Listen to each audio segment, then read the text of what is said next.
Here at 11 Alive, we're making sure you and your family are prepared if and when severe weather strikes. First, we're focusing on thunderstorm safety. Meteorologist Andrew Wilson shows us the tools and terms that we use as we're tracking severe weather threats. Leading up to a severe risk, we always talk about the risk categories from the Storm Prediction Center in Norman, Oklahoma. Starting off with a marginal risk, or level 1. That's the lowest risk that we have here on the scale. It means an isolated severe thunderstorm could be possible, or 2. Those are typically limited in duration and or intensity. And then a slight risk, a level 2 risk, in other words, means that scattered severe storms are possible. So a few more storms could be possible there. An enhanced risk means that numerous severe storms are possible. That's a level 3. And then when we talked about moderate risk, that means that we have widespread severe storms likely. Notice the wording there. That's a level 4. And then the high risk, a level 5. Rare here in North Georgia, but sometimes it happens. Widespread severe storms could end up being expected. It's always also important to remember the difference between a watch and a warning. Now, with a watch, it means the ingredients are there. Indicates risk of hazardous weather is possible for the region. And then a warning means that the event is occurring, imminent, or likely whenever we're talking about those severe thunderstorm watches and warnings. Now, sometimes severe thunderstorm warnings can have a special tag. A base severe thunderstorm means that we have 58-mile-per-hour winds or quarter-size hail. Considerable severe thunderstorm warnings mean we have 70-mile-per-hour winds or golf ball-size hail. And then when you see that tag of destructive, it means that we could have those 80-mile-per-hour winds with baseball-size hail. Always remember to stay weather aware as we head throughout severe weather season. The 11 Alive weather team wants to make sure you are ready in the event of a weather emergency. Meteorologist Melissa Nord explains how to prepare your family in case severe weather strikes. Get together with your household and review your severe weather plan. Where will you go to take shelter from storms, including tornadoes? And most importantly, how will you get notified when severe weather is moving in? Don't rely on sirens. Here are 3 ways you can stay informed of severe weather in your area. First, a NOAA weather radio. These are programmed to your county so you can be alerted 24/7. Second, turn on wireless emergency alerts to your phone in the settings section. You'll be notified when your location is under a tornado warning, flash flood emergency, or a destructive thunderstorm warning. Third, download the 11 Alive app.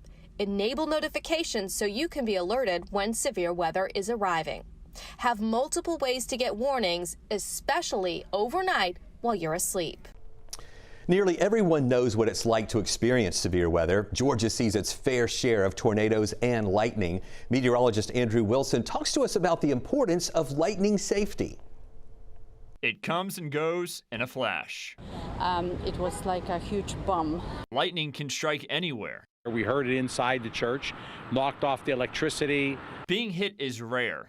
Most people survive but can face serious health issues. You can lower your risk by going inside when you hear thunder, says Ron Holly with the National Lightning Safety Council. Don't ask questions, simply go to a large substantial building or a fully enclosed metal-top vehicle. A lightning-safe structure is one that has grounded wiring and plumbing, like most homes and buildings in the U.S.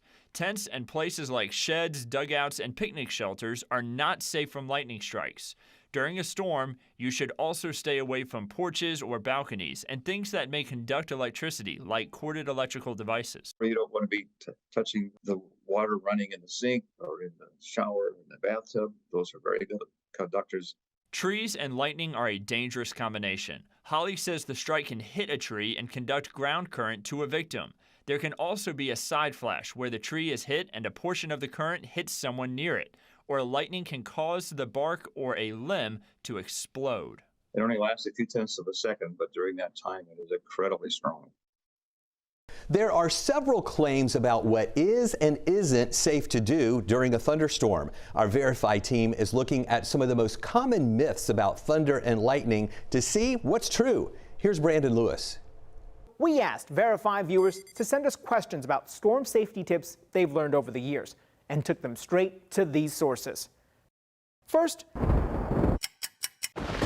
were you ever told as a kid to count the seconds between the flash and the boom to figure out how far away a lightning strike is? So let's verify. Does each second really mean a storm is a mile away? We'll need to do some math here, but don't worry.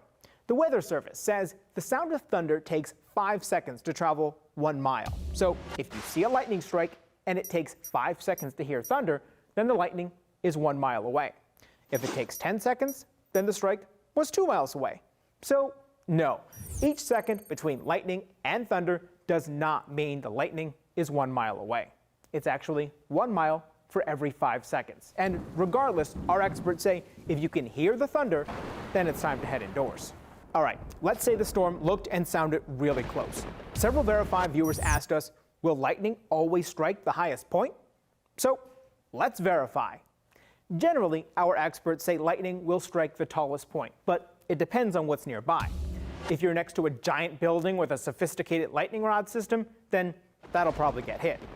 If you're standing next to a single tree in an empty field, then you may be more at risk. This is because lightning is always looking for the least resistant path to the ground, which could mean hitting a shorter object or even the ground itself. Since there's no way to predict this ahead of time, it's best to just head for safety when you see lightning. So, no, lightning does not always strike the highest point, and it's safest to just make sure you're not the tallest object during a storm. Okay, finally, let's say you counted the seconds and realized a storm is on the way, and you're now safely indoors. What now? Amanda asked us if you should avoid taking a bath or shower during a thunderstorm. This question may seem a little far-fetched, but our experts say there are rare cases where lightning can travel through metal piping. This can carry an electrical charge to anyone using water, whether it's in the shower, doing dishes, or even on the toilet.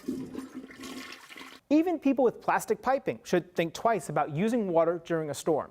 The CDC says since water is a conductor of electricity, plastic pipes can also carry a charge. So, yes, you should avoid taking a bath or shower during a thunderstorm. With your Verify, I'm Brandon Lewis. Here's something to keep in mind when storms are approaching. The #2 weather-related killer in the United States each year is flooding. Meteorologist Melissa Nord explains why. You got to remember the saying, turn around, don't drown. Here's why. This car is driving across a road, comes across a barrier, and they see floodwaters beyond it. Well, what you don't know about those floodwaters is how deep they are, how quickly those floodwaters might be moving, what's in the water, and what is the integrity of the road underneath those floodwaters.